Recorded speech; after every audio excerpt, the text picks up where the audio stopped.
Bonjour et merci de nous rester fidèles sur Wassare TV, chers internautes. C'est avec une profonde tristesse que nous avons appris le décès de Serigne Saliou Touré, le représentant du Khalife général des Mourides à Thiès.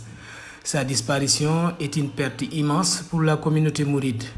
car il était un érudit de renom, entièrement dévoué à Allah et un disciple accompli de Cheikh Ahmadou Bamba Mbacké. Serigne Saliou Touré a laissé une empreinte indélébile dans la ville de Thiès en tant que pilier de l'apprentissage du Coran et des enseignements de Serigne Touba Khadim al-Mustafa. Sa vie a été un exemple de piété et de dévotion, montrant la voie qui mène vers Allah l'Éternel. Son héritage en tant qu'homme de foi et d'enseignement restera gravé dans les mémoires de ceux qui l'ont connu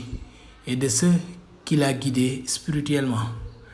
asalaamaaleykum jërë ngeen jëf mbokki internet yi ñu suivre ci wasaare ñu ngi leen di nuyu di leen jaajëfal ci ànd bi ngeen di ànd ak ñun saa su nekk dañu naan rek inna lillahi wa inna ilayhi raji'un kilifa gu baax gi nga xam ne moom moo fi bàyyeekoo niki tey ñu gën ko xam ci Serigne Saliou Touré nekkoon jàmbaari l'islam jàmbaari Serigne Touba Khadim al-Mustafa nekk représentant wu xalif général des Mourides ci Thiès. nekk jëmm joo xam ne bu nu ko tuddee wala ñu tudd Thiès ci wàllu diine xel yépp da koy daal di daj mu nekkoon jëwriñu Serigne Saliou Mbacké nekk ku jeex tàkk ci borom bi subhaanahu wa taala waaye it nekkoon jàmbaar joo xam ne léppam Serigne Touba Khadimul Moustapha la ko jox mu nekkoon ku am solo ci wàllu diine rawatina Thiès gi nga xam ne fa lañ ko féetale woon ñu xam ko ci jàngale ak jàng alquranul karim xam ko ci liggéeyal Serigne Touba Khadimul Moustapha xam ko ci taxawal murid tarixa boobee di tarixa murid taxawaay yu am solo jëmm joojee moom la nu ñuy tàggee ñu koy ñaanal sunu boroom wàcc yërmande ci kawam te di ko jaale mbokki murid yépp suñu nee Serigne Saliou Touré moom moo fi bàyyeekoo xel yépp dañuy daal di tooy ndax dañuy xam ne jàmbaar la joo xam ne léppam borom bi la ko joxoon léppam Serigne Touba la ko delloo woon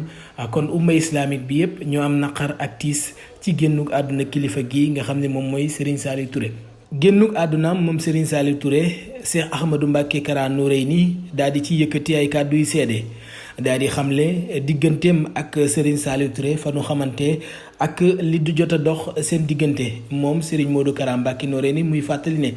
Serigne Saliou Touré moomee mbokkab lislaam la boo xamante ne nii léppam Serigne Saliou Mbacké la woon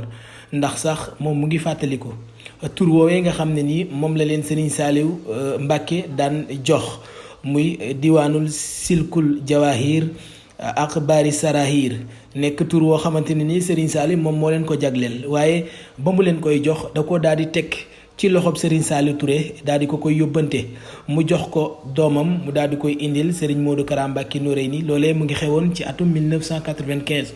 boobee ba léegi mu nekk jëmm joo xam ne ci diine ci lislaam ci bëgg Serigne Touba la nekk ba ni mu fi bàyyeekoo li ni mel waral Serigne Cheikh Modou Kara Mbacké Noreyni daal di yëkkati ay kàddu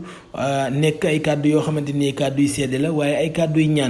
ñaanal ko fi nga xamante ni fa la jëm mu gisante ak jëwrinam joojee di Serigne Saliou Mbacké gisante ak yaakaaram bi di Serigne Touba Khadimal Moustapha gisante ak Seydina Muhammad sallallahu taala alayhi wa sallam jëwrin joojee di Serigne Saliou Touré moom moo fi bàyyeekoo bàyyi fi naqar ak tiis umma islamique bi yépp di ko ñaanal sunu boroom wàcc yërmande ci kawam jërë ngeen jëf mbokk yi internet yi ñuy suivre ci wasaare ñu ngi leen di ñaanal jàmm di ko sàkku ci yéen di leen jox dig daje ba beneen yoon jërë ngeen jëf